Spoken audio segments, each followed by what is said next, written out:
Okay, I have an interesting laptop for you guys today. I've actually had it for a little while, just been playing around with it. This is the 2025 IdeaPad 5 2-in-1. I've done some similar ones, but I have not done the 2-in-1, and I haven't done it with this specific CPU.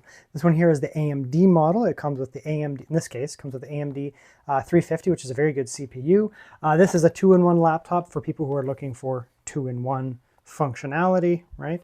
Turn it into a giant tablet type thing. You get your touchscreen there, all that fixins. Quite thin overall. We can see it never shows up thin on camera, but it's a very thin laptop, 16-inch large screen.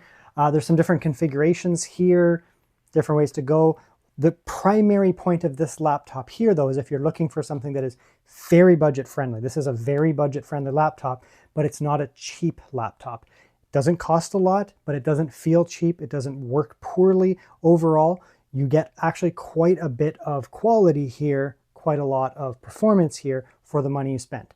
And as we know, we're getting into the RAM apocalypse and the everything apocalypse. Prices are going way up. So let's jump into the video here. I will put some links in the video description down below to multiple different Lenovo stores for different countries. I don't have every country, but you can go in there and check out your country. Maybe it's down there. And then maybe some other stores, Best Buy and that too. Don't have to use them, but if you do use those links down there, if you're purchasing anything, even other laptops, it can help me quite a bit support my channel, especially in this, everything costs a lot of money. I did buy this myself, so let's jump in. Okay, so let's have a look at our website here. This is the Lenovo USA website, just for easy conversion. We can see what we have going on here coming down. A few different options, and they have a builder. Let's go into the builder. I'm not necessarily sure if you can get all the options. Come into the builder here. Looks like there's some kind of coupon here. You can step up to the 350. You can step up to the 350, which is a pretty big jump. You actually get 2 extra cores and better iGPU as well. So if you do intend to do some gaming or heavy iGPU tasks, there is a fairly big jump between the two of these in terms of iGPU. And again, more cores, but they're both good. You'll see here. So coming in here, we do have the 340, 360. Like I said, you do get more cores on the 340, 2 more performance cores. So it can make a big difference, honestly.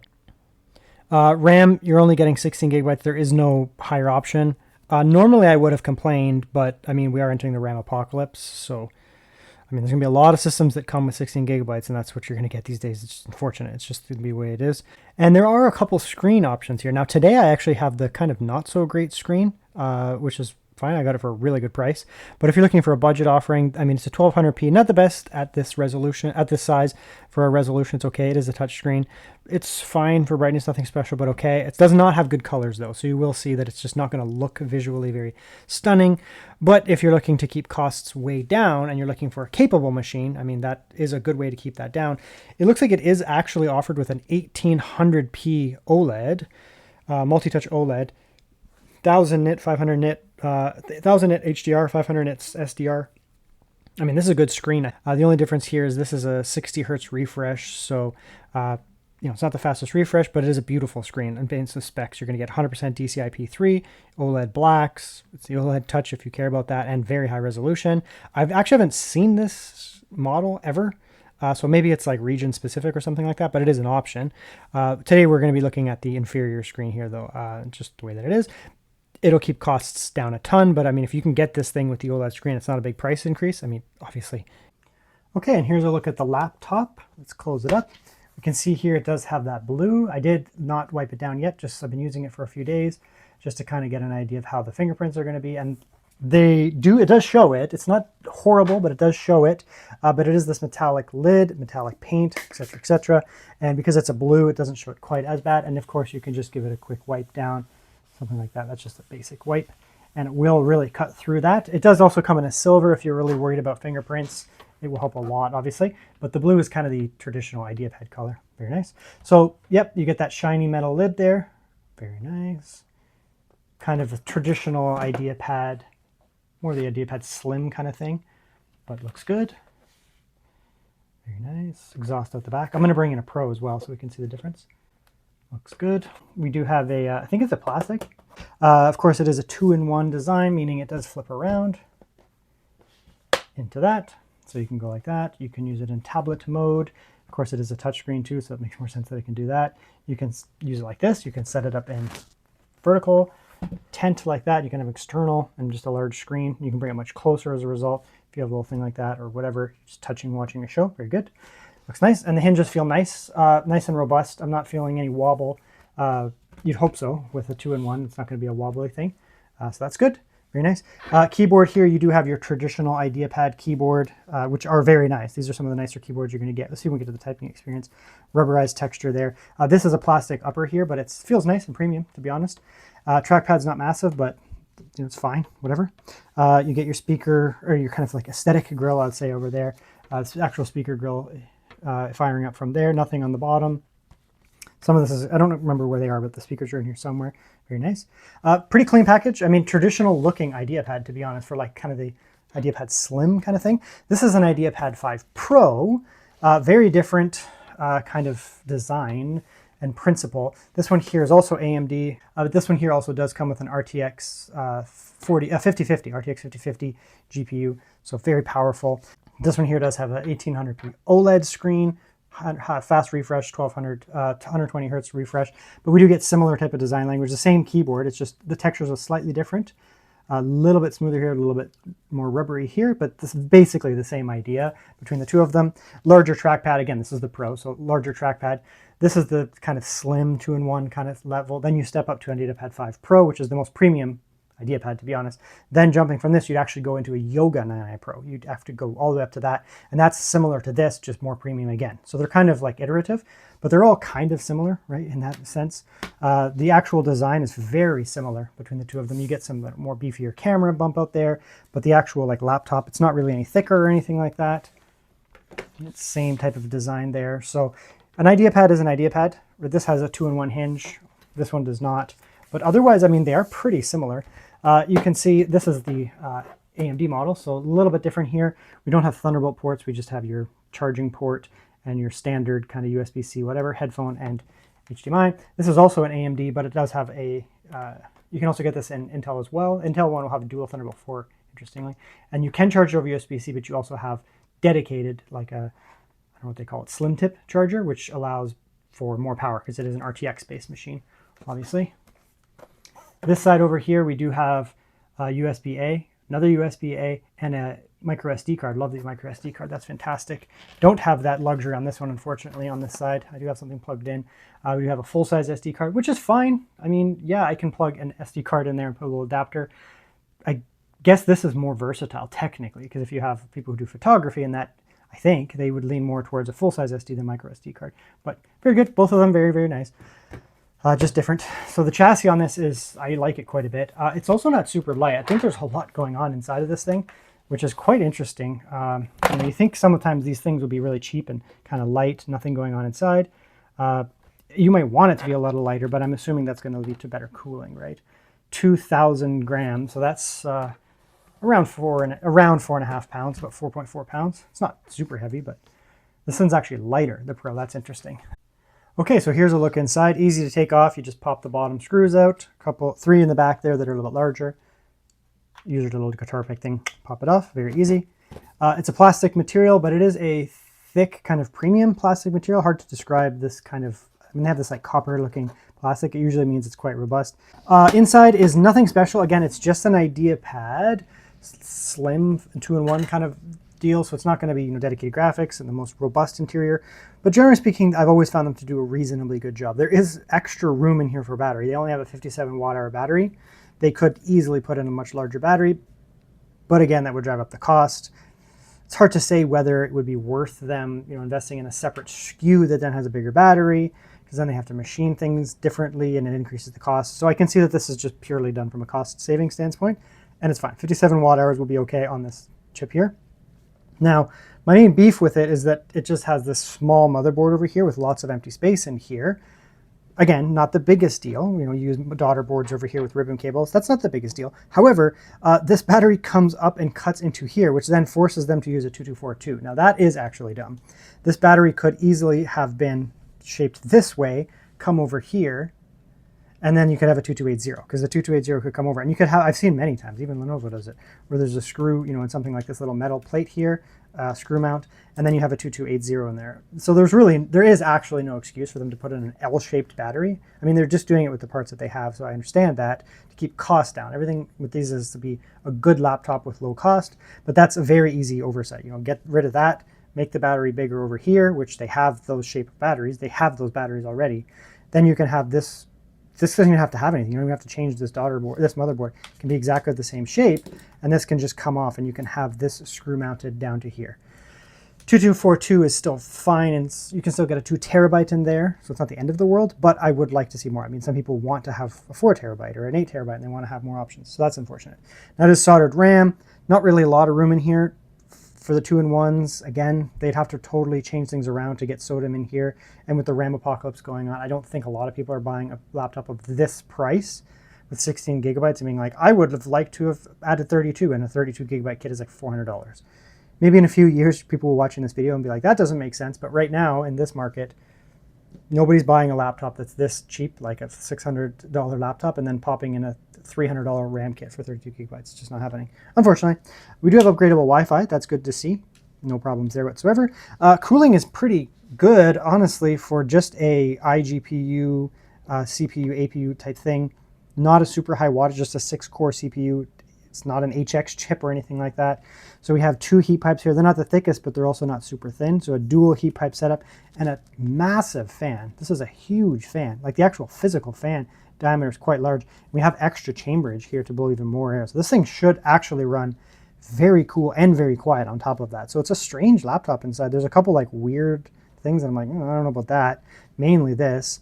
And this just has this massive cooling, so that's nice. Now again, it is a relatively plasticky laptop, but they do have some like metal pieces in here to give extra support structure too, because it doesn't have a full motherboard. So it actually feels very rigid in the hand because it has this extra kind of baked in structure in there. All this plastic down here, it's not just, you know, cheap plastic, it's got kind of a honeycombing effect where it does increase a lot of structure. So it's a mixed bag in here. The only real true critique I have is I would have liked to have seen this battery moved over here so that we could end up having a 2280. Otherwise, for a budget segment, it's just fine.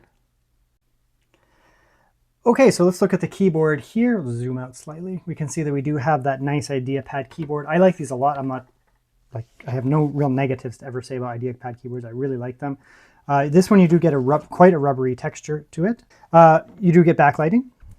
1, 2, 1, 2. So you get off. That's a weird way it goes. All the way bright, down, up, and off. So you get 2 stages plus off. That's fine. Very nice. I don't like RGB. I like backlighting. If I do use RGB, I just make it the static color anyway. So it does help with night. You know, you're trying to type on a thing like this, can help. You do have your power modes there. So function Q is going to give you your power modes. That's balanced. Battery saver, performance, and balance. We'll see how much that affects the actual performance, but generally they usually work pretty well. But anyways, let's come in here. We'll do a quick typing test and trackpad test.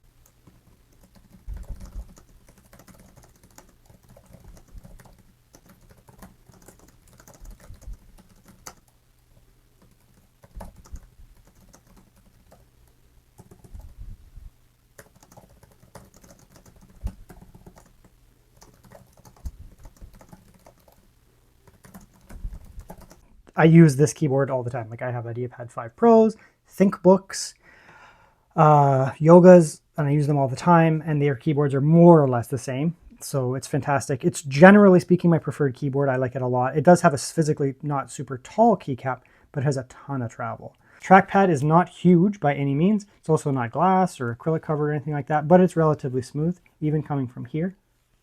Feels smooth enough. Precise, obviously, and the click is very sharp, which I like.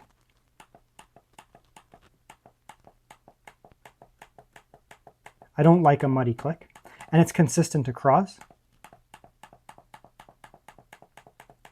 Same physical tactile feedback and also the same acoustics and the same amount of travel. So it's very good. Now the screen is going to be a mixed bag. It is touch, which is nice. And it's bright, reasonably bright, I guess, 300 nits, not dim by any means. That's fine. It's large with small bezels. That's good. It is somewhat glossy though, not as glossy as some, but it is somewhat glossy. So it does have that negative. But unfortunately on this specific model here, we don't have the best color. So 1200p, I'm not a fan, to be honest. 1200p, I prefer, significantly prefer to have like 1600p or something along those lines. That's just me. That's what I prefer.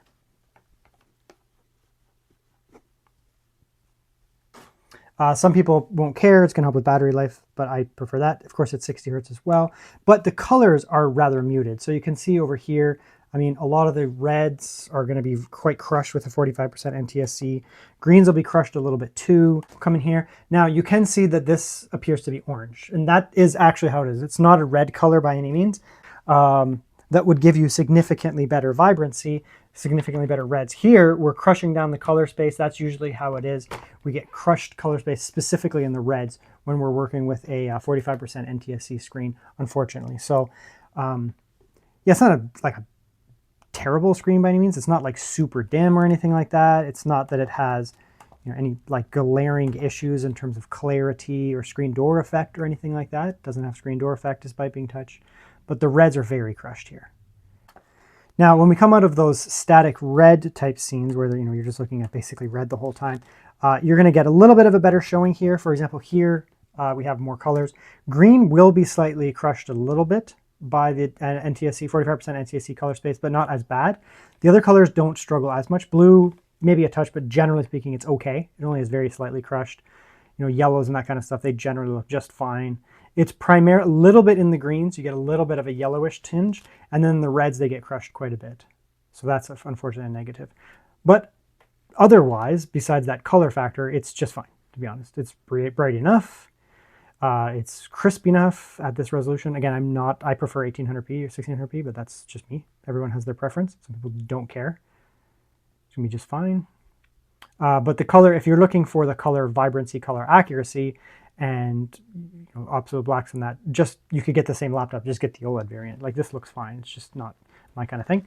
And then the touchscreen is very responsive. So there's no issues there with the touchscreen. It feels quite responsive, which you would hope because it's a 2-in-1. There's a potential you're going to be flipping it over and using touchscreen quite a bit actually. And again, I don't use touchscreen much, but it works just fine here. And it's not a wobbly mess. So there's basically no, like the actual desk is wobbling because I don't have the most structured setup. So any wobble you see might be actually the camera, but the actual laptop doesn't have any. Oops, the actual laptop screen is these hinges are quite firm, so you don't get a lot of wobble. So that's nice. Mixed bag. Again, not my screen. It's fine for some people, I would suppose. If you want to keep costs down, you really can with a screen like this. I generally think that companies should stop producing 45% NTSC screens. Like, don't even make them. I usually find that IdeaPads have like decent speakers, but we'll see.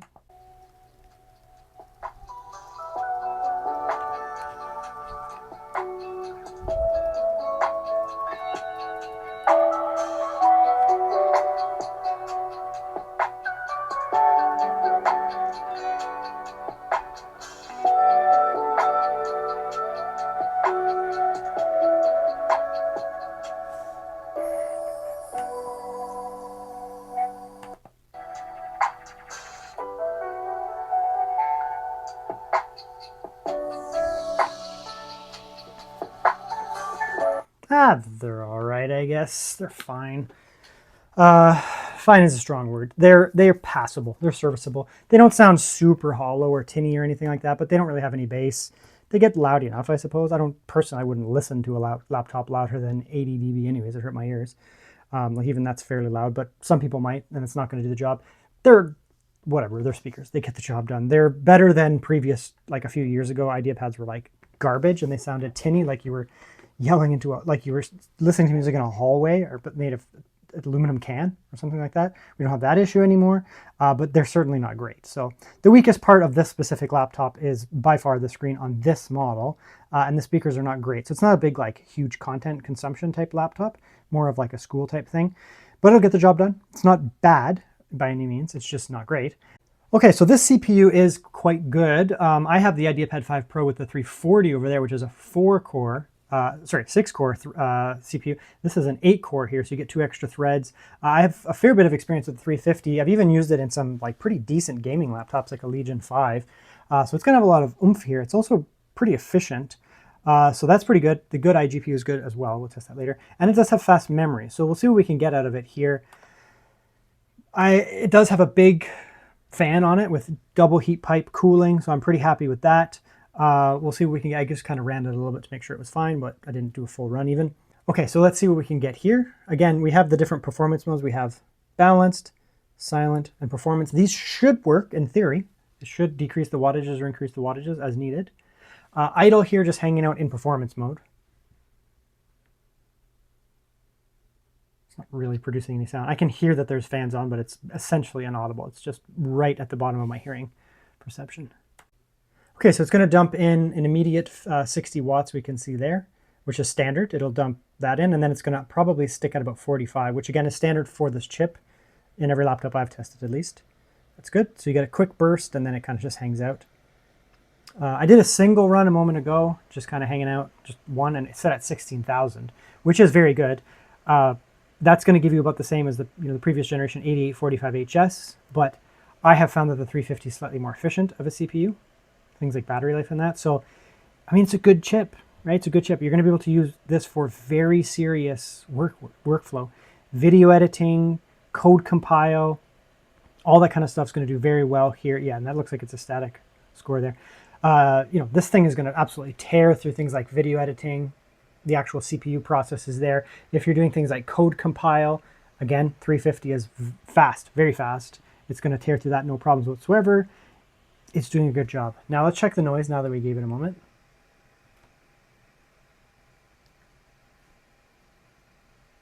It doesn't bother me. There's no weird high-pitched whine or anything like that because it's a large fan and a curved blade. So it does produce much less annoying sound. We'll come down here and we're going to go into balance mode.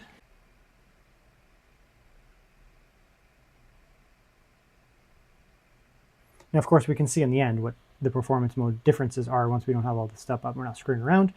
So in silent mode here we drop down to 20. Very good. So nice, they're just locking it right to 20. It's going to be much quieter. It's audible, but even if this was on my lap, it wouldn't bother me. In a classroom even, it wouldn't bother people. It's very quiet. Okay, so here is the IdeaPad running some Cinebench in performance mode. It's running pretty cool. Like we can see here, the deck there, the actual keys are not hot. 38, what's my skin temperature? 34, so it feels slightly above skin temperature, that's it. Back here we do have some exhaust coming out here, not physically onto the screen, but that's where it comes out. And even that's not hot. A little bit of warmth on the screen there, but not bad, not even 50. It's on the bezel of the screen, not bad. Okay, good. Let's flip on the bottom there. So where your lap is going to sit, it's not hot at all. 45 at most in the middle there. Out the back here, 50 or so. So yeah, it's doing a pretty good job. For a thin and light kind of laptop, you don't have any surface temperature issues at all. Not bad. Okay, so just looking at the actual benchmark results now. So full run on performance mode, just shy of 16,000. It's very good. You're going to be able to do a lot of heavy CPU work here, video editing, code compile, all that kind of stuff. It's very capable. This is a very capable CPU in such a budget offering. Then moving over to balance mode, despite the fact that it does run quite a bit cooler, there's not a huge performance drop, 1,000 points or so. Again, you're going to be able to do even the heaviest CPU type stuff in this without any issues. Then moving all the way down to silent mode, which was only 20 watts and was very quiet. Again, we're looking at about 14,000. So one of the advantages of this AMD chip is not just its raw behemoth power, it's that it is a very efficient chip. Even on these lower watts, keeping it nice and quiet, it's still going to run really well. And it also has very good battery life. So working over here, we're looking at our battery life section. we're burning, this is at full brightness, just kind of hanging out windows, just navigating around, not doing anything complicated. And we're sitting at around 5.5 to 6 watts, which is pretty standard. If you debloated this system, took all the crap off, you could get a bit more. But that's still going to give you, even with this not massive battery, it doesn't have a huge battery by any means, you're still going to get an easy 8 hours probably out of this thing, just hanging out, 8-9 hours. So, easy, take it to class, lasts most of the day, no problem. You're not going to have any issues there. Workday, pretty much good to go the whole way through. Now, if you are doing something more heavy, I'm just doing some 1080p 60 YouTube, just streaming YouTube, it does jump up in battery, but again, not a lot. We're only going up to around 7-ish, maybe 8 peak, but I find it usually around 7 on average, just hanging out here. And again, that's still going to give you probably 7 to 8 hours out of this thing, right? So even with heavier use, if you're doing a lot of different stuff at one time, you're still going to get a good 6 hours out of this thing. Okay, here's a look at the built-in webcam. It is nothing special by any means.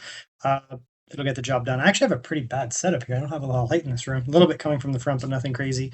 They're not going to put a high-end camera webcam on this laptop, to be honest, but it gets the job done. If you need it for meetings, class, whatever, it's going to be just fine. Okay, so another thing that this laptop is actually going to excel at is professional tasks. We saw in the Cinebench how fast it was. It was very good. So when it comes to CPU-based tasks, so things like code compile, if you do a lot of coding, if you're a student, it's going to rip. If you're doing things like video editing, it's going to rip. Yes, I say, it doesn't have the best colors and that for video editing, for photo editing, sorry, but when video editing, it's nice, but it's not the most important thing, to be honest, if you're not doing high-level graphic design. And again, there's also 2 models of this. There's the one with the better screen as well. So if you get that one, you're getting an incredible screen. So we'll come in here. I'm just going to show you some stuff. So we'll come back here. I just have my editing program here. We have a big file here, 4.2 gig. Bring that in here. Okay, it's in. It's basically a 10-minute video. This is a 4K 60 video. It's a big video. So we're already able to scrub through. We can even turn on the audio.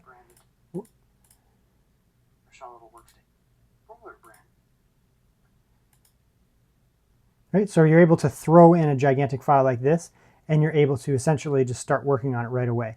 And that's the audio is now fully processed. So it took 4 seconds, 5 seconds, and now we're able to super fast scrub through.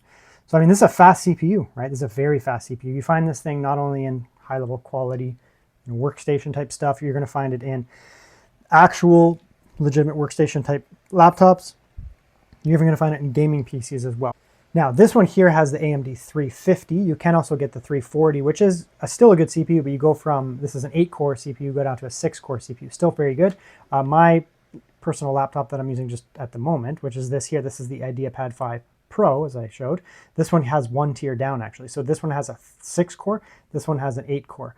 I'm just using this temporarily. I like to use the laptop for a little while before I do a good review of it, just to see how it is, especially a laptop like this that's very pro-focused, right? Like this is a very pro-focused NVIDIA and all that, so I can give you an idea.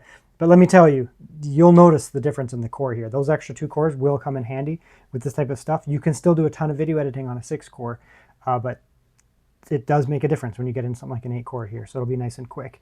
Now, I'm not going to do the export, but when you come here and you actually do your export as well, remember this thing has a very good iGPU.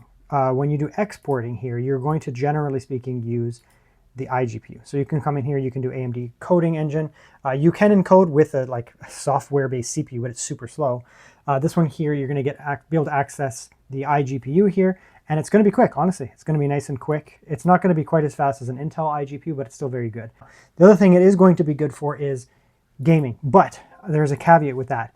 This laptop is only able to access 16 gigabytes of RAM. So one of the issues you are going to run into with this laptop when it comes to gaming is legitimately just RAM. So you can see up here, we have Windows now pretty clean. Just make sure everything's closed down. There we go. It's a pretty clean system. I can get it cleaner, but right now, just idling, hanging out Windows. We are using 5.4 gigabytes of RAM. We have 16 to work with total. It's not a big deal for daily stuff, having some Chrome tasks up, doing your code, if you are doing coding, that kind of stuff, video editing, it's not a problem. It's actually not a problem at all. But when you get into heavy power type user type stuff, bazillion things open, of course, it will be an issue. This is not the laptop for you, but for gaming as well. Now, I have allocated, you can see down here, some video memory. This laptop, because you don't have a ton of video memory available, the whole system only has 16 gigabytes.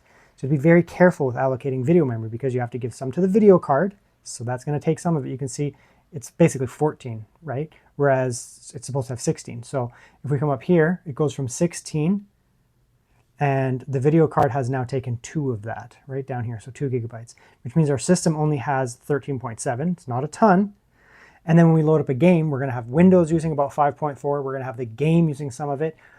And then we also have our video memory. Now, the type of games you're going to be playing, the type of settings you're going to be using, it's probably not too big of an issue because it is a good iGPU. Like the 860M is not slow. It is reasonably fast, but it's just not what the system is designed for. We don't have a ton of system memory. We don't have a ton of VRAM. So you're going to be playing, if you are playing modern AAA titles, like 2025, 2024 titles, you can do it. You'll just have to throw them onto like low, just to make sure the VRAM is down, and lower the settings and that, maybe the resolution a bit, keep the VRAM down. Anything that's older, 2020 titles and before, they're going to fly on this thing, actually legitimately fly. And of course, you do also have access to indie titles and that type of stuff as well. So let's fire up maybe a AAA game, and then we'll also fire up maybe a lighter game, show you how quick this thing is. Now, there are loads of games you can play on a system like this, like countless. If you go through my Steam library, which is super big, probably 95, probably more than that, probably 99% of them honestly would run very well in the system. There might be a few here and there that are going to run a little harder, not because there's anything wrong with the iGPU and the CPU, it's just, honestly, it's just the system memory. So if you come in here and you play games like Hogwarts Legacy, where are we in here? Hogwarts Legacy. So Hogwarts Legacy is a VRAM monster. So it's going to use up a lot of system memory, VRAM as well. So we're going to run into not a barrier of how fast the iGPU is, because it is up to the task of running this game, no problem, honestly. But we're going to have issues with the VRAM. We're going to have a little, not quite as enough system memory to get it done. If you did some, like, if you installed like SteamOS or whatever it is, like Bazite or something, Linux, you'd have no problem. So if you do want to use this a lot for gaming, do consider actually installing something like Bazite, because it will significantly decrease your system memory requirements, and you'll be able to essentially play these games better. Okay, so here's an example of a game, relatively recent, Dragon Ball FighterZ. I mean, these type of games are going to play like nothing on the system. We're just going to be locked at 60 the entire time. Now, I would like to emphasize, I have never played this game before.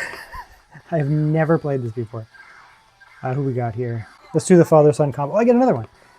Do I put in Uncle Goku? Nah. The goated combo here. Do that intro though. It's so sick.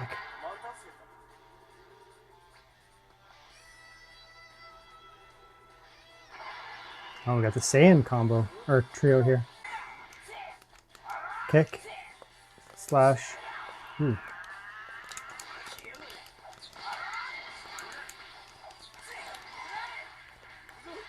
What's that do? Is that a grab?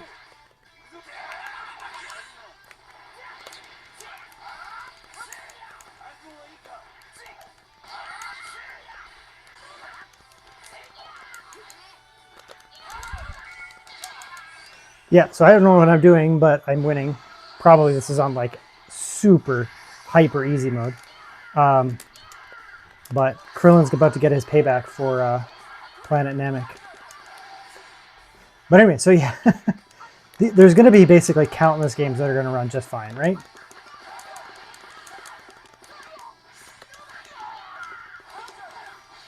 Okay, let's pause it. So it's really good. I like this game a lot already. Okay, so there's going to be so many games that are going to run amazingly well.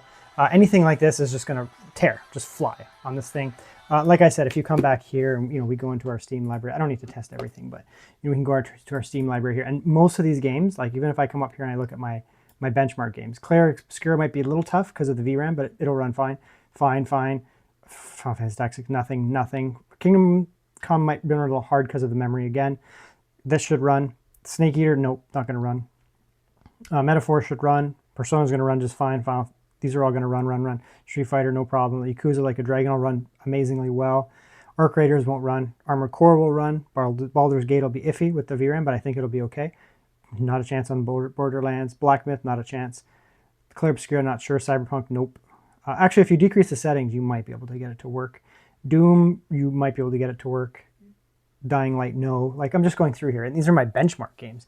These are the games that are like designed for me to benchmark games, right? If you come down here and you go into like RPGs, all of these will run. I don't even need to look at them. They will all run. All of these will run at like max FPS. All of these will run. All of these will run max. Everything's maxed. fast. Honestly, it's very good. It's just the system memory. That's it.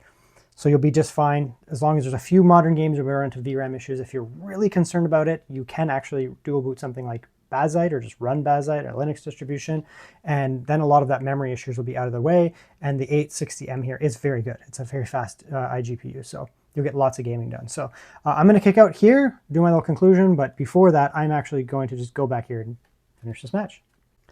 Conclusion time. Very straightforward on this laptop here. We'll go over the negatives. This specific model here is going to be the screen. I'm not a big fan of 45% NTSC screens. I think they should stop being produced. As they stand right now, they kind of still have a place because by buying them, you can really keep costs down. This laptop here was not very expensive. I think it cost me about what would it be, like 600 American, something like that? 800 Canadian dollars, if that, maybe 750 Canadian dollars. It's actually not bad at all. Honestly, it's not bad at all. So that's the primary negative. The only thing that I'd be like, it's just not great. Of course, you do have access if you, depending on your market, this one didn't have it, but if you go to your market, maybe you have access to that OLED screen. That's a crazy good screen. So if you can get that, I don't always tell people to go for the OLED. You know, there might be a reason to go for this, you know, battery savings, cost savings, obviously, but it is very nice in terms of spec OLED screen. I've used it on some other laptops. So that's a good option for you. Otherwise, the only other negative in this thing, honestly, is just that the inside, you'd only get a single 2242, which is kind of dumb. They do that on all their like IdeaPads these days. Just move things around and get a 2280 in there. That's all I want. After that, I'd be like, it's good. Positives, nice chassis, right? It is plastic on the bottom, plastic here, but it doesn't feel cheap by any means. You do get a metal lid there. That's nice. I mean, the touchscreen doesn't have screen door effect, so even on this one, it's quite nice there. Speakers are serviceable. They work. I put them in the medium category. Keyboard, however, is truly fantastic. It's a 10 out of 10 awesome keyboard. Trackpad is not a monster behemoth, not glass trackpad, but for what it is, it's also very good. Performance is excellent. I mean, the AMD 350 is a very good CPU. The 340 is what I have in my IdeaPad Pro. If you need to keep the cost down even more, you can get into the 340. You do lose 2 cores. If you can afford it, splurge for an extra 50, 70 bucks or whatever it was, I think, for the 350. It could be worth it unless you're really trying to keep costs down, in which case, go for it. They're both good. But the 350 does give you better performance. The RAM here, I mean, 16 gigabytes is tough because you're not going to be able to do a lot in terms of, you know, like gaming type stuff with the AAA settings that the iGPU is actually capable. As I mentioned, the iGPU here is capable of high level AAA gaming with low settings, but the most demanding titles, yes, you can do it, but you're going to run into memory issues, just 16 gigabytes. If it was 6 months ago, I would have been critical about that. I would have said, I want us to have 32, but we've entered the RAM apocalypse where RAM is up like 400%. And it's not we're paying 400%, it's Lenovo pays like way more money for them to buy the RAM, and they're just going to eat that and lose no money. They're a corporation, they have to make money, right? So what they're going to do then is they're going to pass that on to the consumer. Every company is going to do that. So they may pay more for the memory, so then we pay more for the memory. So as crazy as this sounds, in 2026, we're going to see a lot more recommendations, even from this guy, towards 16 gigabytes. All depends what you're trying to do. I used to just be like, it's 50 bucks, just upgrade to 32 and 64, whatever, just go for it. You get the longevity. But now when you're buying in, there's going to be many cases in 2025, 2026, maybe 2027, I don't know, where I'm going to be like, look, if you don't need this 32 gigabytes, just don't buy it because it's going to cost you hundreds of dollars more. In this case, for what the laptop is designed to do, what it's marketed for is low cost, but very good for low cost. There's no way I would recommend, you know, Lenovo somehow get 32 in this thing because it would cost a freaking fortune. It would increase the price by 40%, actually, which makes no sense. So anyways, that's a rant. It's a very good laptop. If you're looking for something budget, especially going into 2026, like we're at the end of the year now, these will still be for sale, and we're going to start to see some deep sales on this type of stuff. And because it's not such a high memory configuration, generally more affordable parts in here, we might find that something like this becomes a target for a lot of people to keep costs down, but still getting a good performing laptop with a very good CPU. So that's the IdeaPad 5 2-in-1. I actually do like it. The only real beef with it is the screen. If you can get the OLED one, sure, go for it. If you don't care, sure, then don't worry about it. But otherwise, it's a very good laptop, and it will not break the bank.